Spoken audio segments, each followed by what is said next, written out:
So friends, welcome to the channel of A plus law academy. और आज सुबह से हम लोग जो है आंसर कीज के ऊपर बात कर रहे हैं। सिविल 1 का हमने आंसर की आपके साथ रिवील कर दिया है, सिविल 2 का भी रिवील हो चुका है, और अब क्रिमिनल लॉ की बात करेंगे। क्रिमिनल लॉ का पेपर डाइसी रहा। सीआरपीसी और आईपीसी से रिलेटेड सिर्फ 18 सवाल हैं। Remaining all the questions are from the judicial sensitivity and the POCSO and the minor law. So minor ने इस बार हिमाचल में बहुत इंपॉर्टेंट रोल प्ले किया है। हम लोगों ने जितने भी क्रैश कोर्स में सेशंस किए थे, या फिर जितने भी हम लोगों ने केस लॉज की वीडियोस आप सभी लोगों को यूट्यूब पे दिए, उनमें से काफी ज्यादा केसेस जो थे उनसे रिलेटेड सवाल बने हैं। और ये हमें भी अच्छी खुशी होती है इस चीज को जान के कि अच्छा, जो हमने करवाया उससे रिलेटेड सवाल आप लोगों को मिले हैं। और चलिए बात करते हैं कि आज के इस क्रिमिनल लॉ की वजह से जो है क्या इंपैक्ट पड़ेगा कट ऑफ के ऊपर। तो क्रिमिनल लॉ क्योंकि डाइसी रहा है, civil 1 was very easy, civil 2 it was easy to moderate, not that much difficult, लेकिन इजी टू मॉडरेट की कैटेगरी में हल्के फुल्के 10 सवाल जो हैं वो रहे हैं। क्रिमिनल लॉ डिफिकल्ट नहीं था, इट वॉज नॉट डिफिकल्ट, लेकिन ऑफ बीट एरिया से सवाल पूछे गए हैं, सेक्शन बेस्ड सवाल पूछे गए हैं, जुडिशियल सेंसिटिविटी, पॉक्सो और जुवेनाइल जस्टिस, पीएनडीटी, इन एरिया से सवाल पूछे गए हैं। जो एरियाज मैंने आप लोगों को कहा था कर लेना, वहां से डेफिनेटली सवाल आए हैं। तो आईपीसी सीआरपीसी का बहुत ज्यादा रोल था नहीं, ठीक है, थोड़े क्वेश्चंस आए, लेकिन माइनर एरिया ने बहुत इंपॉर्टेंट रोल प्ले किया है। तो माइनर जिन्होंने अच्छे से किया था उन लोगों के लिए बहुत अच्छी बात हो गई।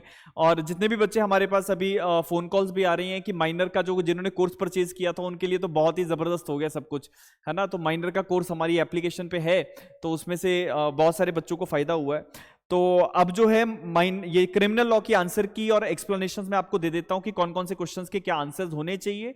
और उसके बाद एक वीडियो आज हम और लॉन्च करेंगे जिसमें हम कट ऑफ की बात करेंगे। तो जितने भी लोग चैनल पे पहली बार आए, सब्सक्राइब कीजिएगा, शेयर कीजिएगा, और इसके साथ साथ नोटिफिकेशन बेल आप जरूर क्लिक कर देना, तो ताकि आपको नेक्स्ट अपडेट जो है कट ऑफ का वो भी बहुत जल्दी मिल जाए। सो पहला सवाल है क्रिमिनल लॉ में, that is consider the following statement with reference to the procedural law. Statement 1 है, procedural law are meant for the enforcement of rights and liabilities provided under the substantive law। बिल्कुल ठीक है। Neither the entire law of remedies belong to the procedure, nor are the rights merely confined to the substantive laws। ये भी बिल्कुल ठीक है, लेकिन दोनों का आपस में कोई कोरिलेशन नहीं बन पा रहा है, इसलिए option number B should be the right answer, that statement 1 and 2 both are true, but statement 2 is not the correct explanation of statement 1। अगला सवाल है, an offense of kidnapping or abduction may be inquired or tried by only by a court within whose local jurisdiction the person kidnapped or abducted, only by the court within whose local jurisdiction the person was conveyed, concealed or detained, either of the two places, and option number D is any court within the territory of India। So what should be the right answer? So इसका जो right answer है that is either of the two places, option number C should be the right answer।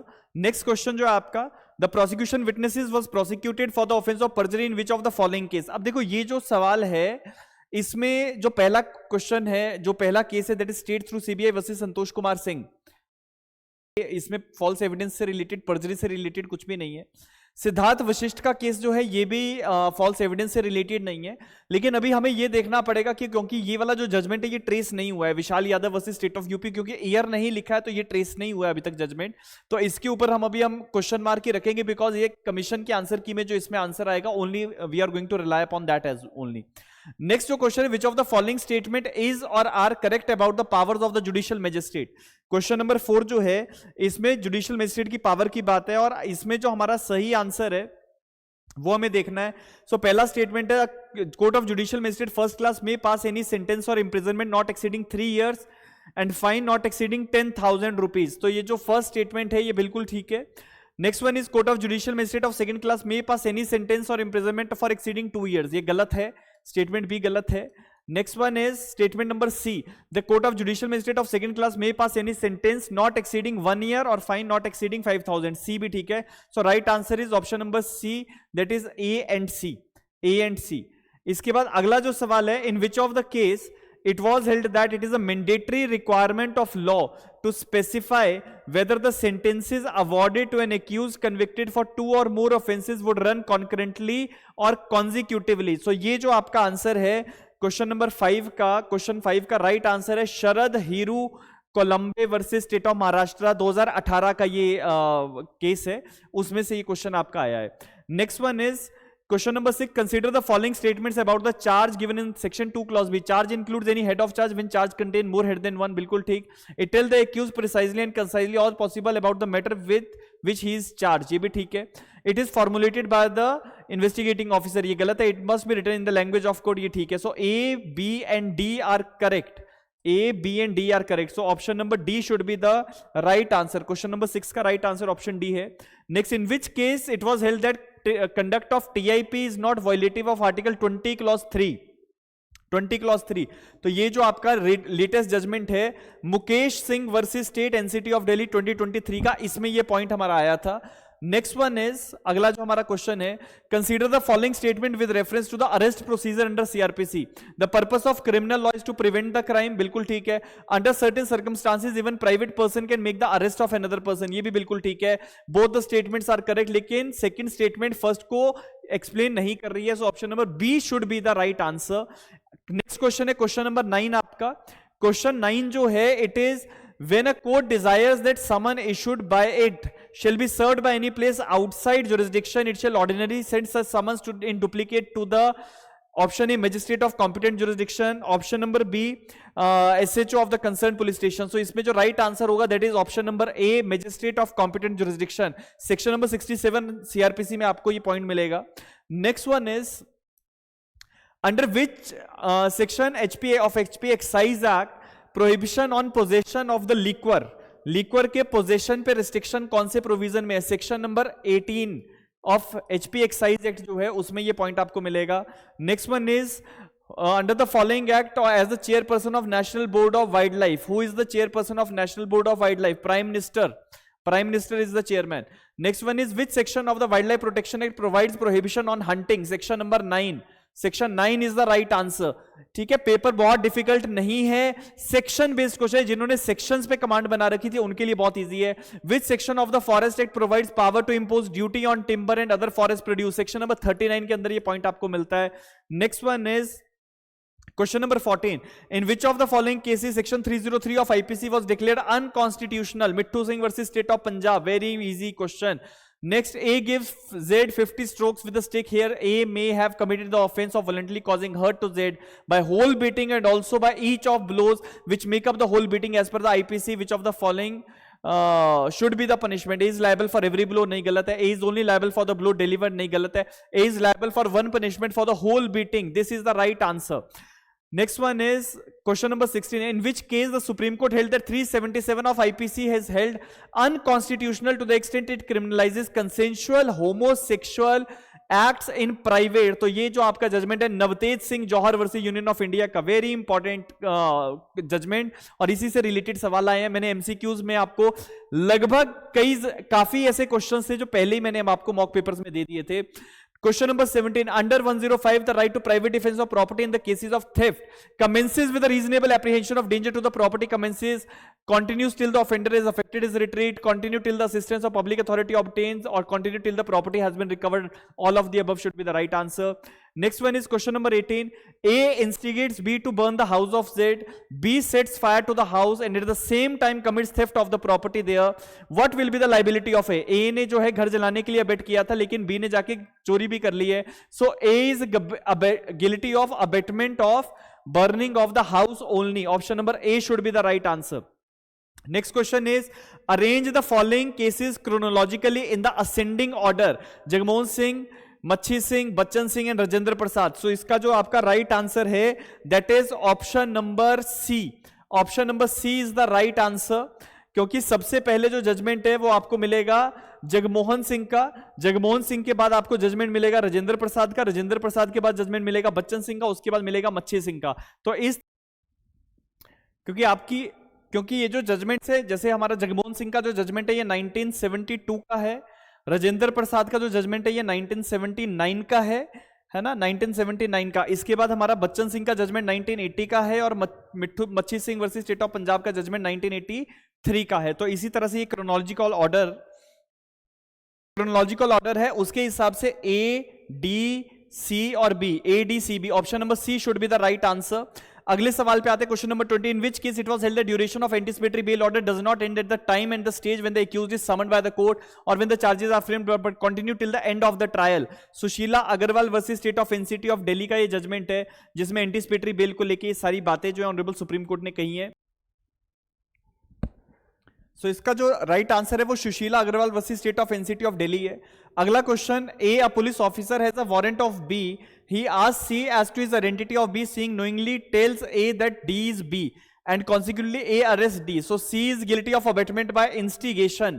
Abetment by instigation जो है वो यहां पे answer होगा। Next one is, in which case it was held that exception 2 of section 375 of the IPC is by itself an arbitrary stated a husband can not have sexual experience with his wife if she is between 15 to 18 years of age। ये कौन से case में कहा गया था? It was independent thoughts versus union of India. Independent thoughts versus union of India में section 375 जो है वो आर्बिट्रेरी माना गया था। Option number D should be the right answer. अगला सवाल, in which case it was held that bail once granted should not be cancelled in a mechanical or routine manner and supervening circumstances should be considered before cancelling bail. ये जो आपका case है, ये जो point है आपका, ये आया था x versus state of Telangana 2018 का जो जजमेंट है इसमें आएगा। Next one is match the following, POCSO से रिलेटेड सवाल है, मैच द फॉलोइंग। ठीक है, तो इसमें जो है क्वेश्चन नंबर 24 पे हम आ चुके हैं। So question number 24 match making से रिलेटेड है। सेक्शन 8 में जो सजा है दैट इज 5 ईयर, सेक्शन 10 में जो सजा है 7 ईयर, 14(4) में जो है हमारा 8 ईयर्स और 14(5) में 10 ईयर्स की सजा मिलेगी। So accordingly option number B should be the right answer. Option number B should be the right answer of question number 24। अगले सवाल पे आते हैं, which of the section of POCSO provides for the abatement of an offense or abatement as to or attempt to commit such offense is also punishable। अब ये question थोड़ा सा dicey है बिकॉज अबेटमेंट अलग सेक्शन के अंदर है, attempt अलग सेक्शन के अंदर है, लेकिन क्वेश्चन नंबर 25 जो है उसमें ऑब्जेक्शन आ सकता है, ये मैं जरूर कहूंगा, क्योंकि आपका जो अबेटमेंट है, अबेटमेंट आपको मिलता है सेक्शन 16 के अंदर और अटेम्प्ट आपको मिलता है सेक्शन 18 के अंदर। अब सवाल थोड़ा क्लियर नहीं है इस मामले में, सवाल क्लियर नहीं है, सो इसको हम अगेन क्वेश्चन मार्क में ही रखेंगे। We are not going to give any conclusion on this particular question. अगला सवाल है, in which of the following case supreme court issued guideline with respect to trial and disposal of the cases under POCSO. POCSO के अंदर trial और disposal को लेके जो है कौन से केस में कोर्ट ने गाइडलाइंस दी थी? ये मैंने आपके साथ ये केस डिस्कस भी किया था, that is Alok Srivastava versus union of India 2018। अगला क्वेश्चन है, which section of POCSO provides for the procedure in the case of commission of an offence by the child, determination of age by the special court. Question number 27 का जो right answer है that is option number B. चलिए अगले question पे आ रहे हैं।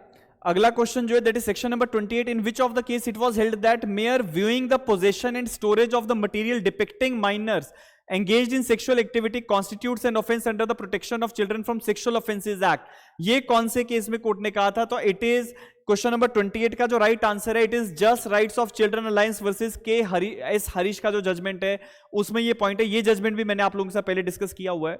Next one is, in how many days the evidence of the child shall be recorded after the special court to cognizance? 30 days. Question number 39 का जो answer होगा that is option number B, 30 days. ये आपके section number 35 में आपको मिलेगा। अगला सवाल जुवेनाइल जस्टिस एक्ट से आ रहा है, which section of the juvenile justice act 2015 defines foster care?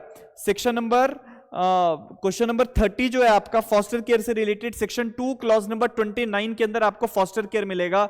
Next one is, which section of juvenile justice act 2015 defines the place of safety? Place of safety आपको कहां मिलता है? सेक्शन 2 क्लॉज नंबर 46 के अंदर मिलेगा। प्लेस ऑफ सेफ्टी 2 क्लॉज 46 के अंदर मिलेगा। Option number D should be the right answer. इसके बाद, how many members will be appointed in the child welfare committee as provided in the section number 27 of the juvenile justice act? अब इसमें एक point है, chairman के साथ 4 members होते हैं, तो चेयरमैन को अगर इंक्लूड करेंगे तो 5 मेंबर्स जो हैं वो बनते हैं।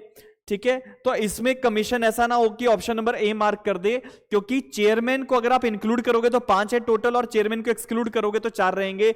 लेकिन मेरे हिसाब से आंसर जो है वो बी होना चाहिए, क्योंकि टोटल मेंबर्स जो हैं वो 5 ही होंगे जिनमें से एक व्यक्ति चेयरमैन होगा। सो क्वेश्चन नंबर 32 का जो आंसर है वो बी बनेगा। Next one is, which section of juvenile justice care and protection act provides for eligibility of the prospective adoptive parents?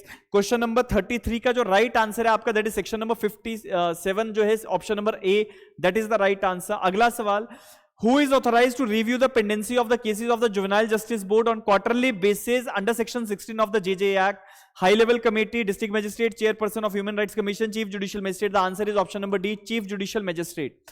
Next one is, which section of the Protection of Women from Domestic Violence Act provides for duties and functions of the protection officers? Section number 35 से related सवाल, question number 35 से जो related सवाल है ये आपके section 9 से आ रहा है. सेक्शन 9 में है duties and functions of the protection officers. अगला सवाल, in which case it was held the retention of stridhan by husband or his family amounts to cruelty or to continuing offence within the ambit of protection of women from the domestic violence act. ये कौन से case में honourable supreme court ने कहा? Krishna बैटर्जी versus सारथी चौधरी 2016 का judgement है. Next one is question number 37. Section 14 of the DV Act provides for, Section 14 of the DV Act provides for what? It provides for counseling. Counseling should be the right answer. अगले option पे आ रहे हैं. Which section of the Protection of Women from Domestic Violence Act 2005 deals with the duties of police officers? Police officers की duties जो हैं वो आपको मिलेंगी सेक्शन नंबर 5 के अंदर. Option number C should be the right answer. इसके बाद offence under the pre conception pre natal diagnostic technique act is, ये मैंने आपको एमसीक्यूज में जो हमने मॉक सेशंस लिए उसमें भी ये सवाल डाला था. It is cognizable, non bailable, non compoundable. अगला सवाल आपका, in which case of pre conception pre natal diagnostic technique act 1994 directions were given to search engines to block advertisement which are meant for diagnostic help to the female fetus or to develop techniques so as to their auto blocking of such advertisement. ये कौन से case में आया था? It was in the case of Sabu Matthew George versus Union of India. Option number A is the right answer. Sabu Matthew George versus Union of India is the right answer of this question. Next question 41. What punishment is provided for the advertisement related to the preconception and prenatal diagnostic determination of sex under the preconception and prenatal diagnostic technique act? Advertisement करने के लिए कितनी सजा है? Option number D में आप लोग आ जाओगे सीधा. क्वेश्चन नंबर 41 का जो आंसर है option D, imprisonment which may extend up to 3 years and fine which may extend up to 10,000 rupees. अगला सवाल, a leave granted during the pendency of inquiry to the aggrieved woman under 12 clause 1 of the sexual harassment of women at workplace shall be in addition to the leave which would be otherwise entitled. तो in addition should be the right answer. Option number C सही answer है. Question number 43. The accounts of agency referred in section 8 of the Sexual Harassment Act shall be maintained and audited in such a manner as may in consultation with Accountant General. 43 का जो right answer है that is option number B, Accountant General of State. Question number 44. Aggrieved woman has to make complaint in writing to the internal complaint committee or local committee within how many days? Within 3 months. Within 3 months. So option number A should be the right answer from the date of incident. 3 महीने के अंदर complaint करना होता है. Which rule of the civil services rules provides for the prohibition of sexual harassment of working women? 3C. Option number A should be the right answer. Question number 45 का option A सही answer होगा. अगले कुछ सवाल judicial sensitivity से आ रहे हैं. Which stereotypes must be avoided? Every woman want to be a mother. हाँ, ये एक स्टीरियोटाइप है. Good womens are sexually chaste. तो ऐसे जो स्टीरियोटाइप्स है इनको अवॉइड करना है. Option number C should be the right answer. लेकिन ये जो जुडिशियल सेंसिटिविटी से रिलेटेड क्वेश्चन है इनमें हम जरूर अभी कमीशन के आंसर की का जरूर वेट करेंगे. लेकिन एक जो प्रपोज्ड आंसर्स है वो मैं आपको दे रहा हूं. जजेस should employ victim centred approach during the hearing particularly in the cases of sexual offences and other gender based violence which includes waive all court fees and other associated costs for financially dependent people who seeks justice through court. ये ठीक है, victim centering approach है. Countering the employment of stereotypes by the lawyers or both sides and requiring them to be gender sensitive, ये भी ठीक है. So option number C should be the right answer.